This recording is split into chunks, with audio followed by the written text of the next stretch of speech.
The 9th annual African American Family Book Expo takes place on Saturday, February 22nd in Highland Park. This Black History Month event is presented by Detroit Book City Bookstore, and the goal is to promote literacy in Metro Detroit and to highlight books by African American authors. Here to give us all the details is Janeice Haynes. She's the owner of Detroit Book City, along with one of the event's featured authors, Kelley-Duren Jones. Welcome, both of you. Thank to you. American Black Journal. It's been a long time, It's right? been a couple years. Yes, absolutely. Yeah, so you first did this in 2017. 2017. This is the 9th year. This is our 9th year. That's a pivotal year, right? You're getting into that decade space. Let's talk about this event and why it's important. Why is it important? It's important because we need to have access to our books. Yeah. During this, in our 9th year, it is crucial that we have access to our books. Yes. Like you said, we've been doing it since 2017, and our goal is to preserve, sustain, and ensure that our people and other people know about our experiences and our histories through the book. It's important that we have families come out. You know, we take our kids to the zoo, we take our kids to Cedar Point, the movies, but we don't frequently take them to book fairs because at first there weren't any Black book fairs. Right. Well, guess what? Now the book fairs are in town. One. Yeah. You know, and we highly recommend that they bring their children out to make books become a lifestyle. It needs to become a lifestyle because we learn so much through them. We can learn how to solve problems. We can learn how to handle conflict. We may learn about romance. It's unlimited.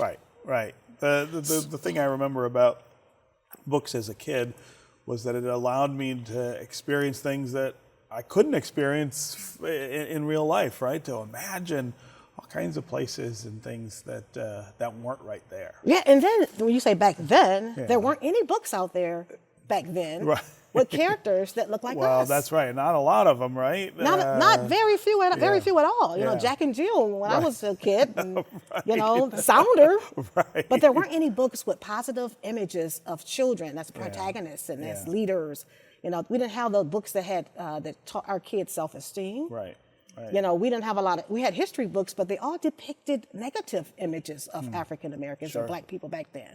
So today, there are so many fantastic books out here that will teach self-esteem, that will encourage kids to learn how to solve problems. And there are adult books out here too, all genres, all across the board, you know.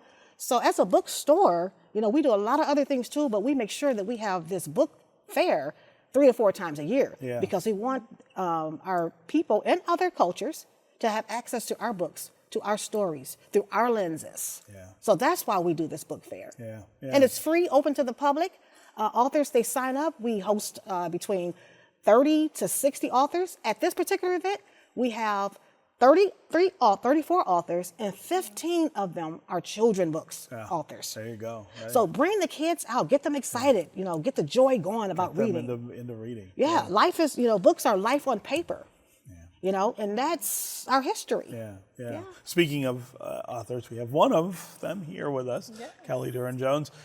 Talk about the work that you do. You write children's books among other books as well. Absolutely. But talk about how you got into it and I guess what you're aiming to accomplish with this storytelling that you're doing. Yes, so I've been riding along with the Detroit Book City for at least 5 years.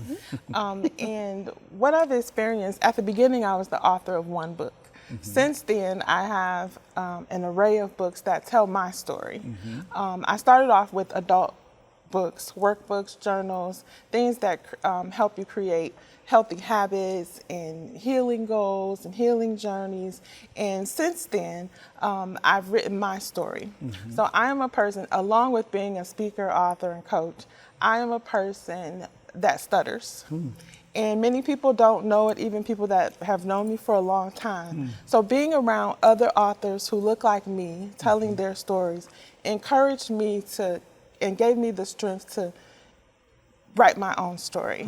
And stuttering is something that you don't hear talked about often. Right. It's you know, once I got into the community of stutterers, which I didn't even know existed, I realized that my story can make an impact in my own community. Yeah. And so that's what I'm doing through leading a women's group, the Great Sister Circle, with just being an example of a leader in our own community. Yeah, yeah. And one of your books, in fact, is about the importance of that voice, especially for children. It's called My Voice Matters, is that right? Absolutely. Yeah, tell me about that. So My Voice Matters, it talks about uncovering the emotional toll of stuttering.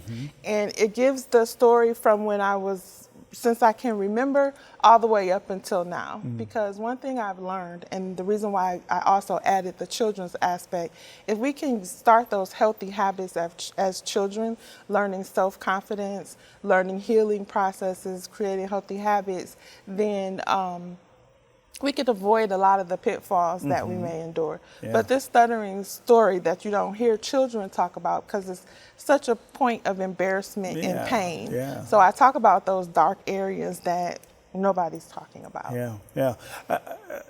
How does writing and telling these stories, I guess, help you with the stuttering? In other words, finding your voice in another way, in the written way, it seems like maybe it opens up the possibilities for your vocal voice. Yes, absolutely, because you know, we say that our voice matters, but we don't really know how much it matters until you get to the root cause of the things that may have hindered you or held you back in your life. So when I started talking about stuttering and reminding people like, oh yeah, you did stutter, and I'm like, I still do. Yeah. But I've learned to control it. I've learned to use, you know, processes where breathing techniques, and you know, my eyes kind of go different ways sometimes, giving me a moment for the blocks and things like that.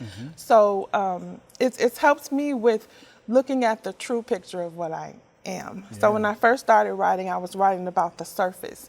Now I'm writing about the core and the soul of it all and the healing process of it. Wow. Talk about how you choose authors like Kelley for this event, and again, that connection between her story and the things that other people in our community are facing. Well, you know, our book fairs are open to anyone who's published a book. We don't turn anybody away. I feel like if they put something in a book, then they have something to share with the world. Yeah. So there's no discrimination. We do focus, this is a specialized market, so we specialize in African American authors, but there's no discrimination. You know, we feel like at this time and era, let's be real, our books are being banned. Yeah. Our Black history is trying, you know, there are certain people in this Taking world. it out of they're all trying kinds of places. Yeah, dismantle our stories. Yeah. My thing is, if they ban the books, this is going to disproportionately impact our communities. You know, our real, true stories are going to disappear. Yeah. You know, and this is going to impact our youth. Say 2070 and 2060 come around. If we don't host these book fairs, what history are we going to look at?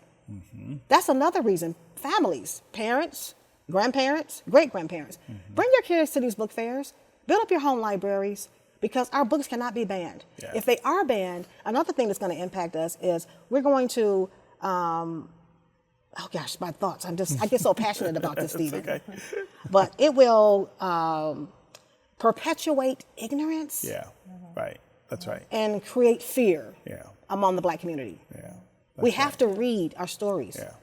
It will shape us and make us a better person overall, wholeheartedly. And I love that point that if we have the books ourselves in our homes, doesn't matter what they're banning, right? Exactly. Generation to generation, they'll be on that own that. bookshelf. Yeah. And in 2060s, our great-grandkids will see those books that are written still see those today books, with the beautifully illustrated, vibrant graphics with the kids, children, doing positive things, positive lifestyles, because we do live positive lifestyles. Yeah. Well, congratulations on 9 years, 9 of the years. book event. Come on out. Congratulations on your books. And thanks for being here on American Black Journal. Thank you for having Thank you us. so much. Yeah.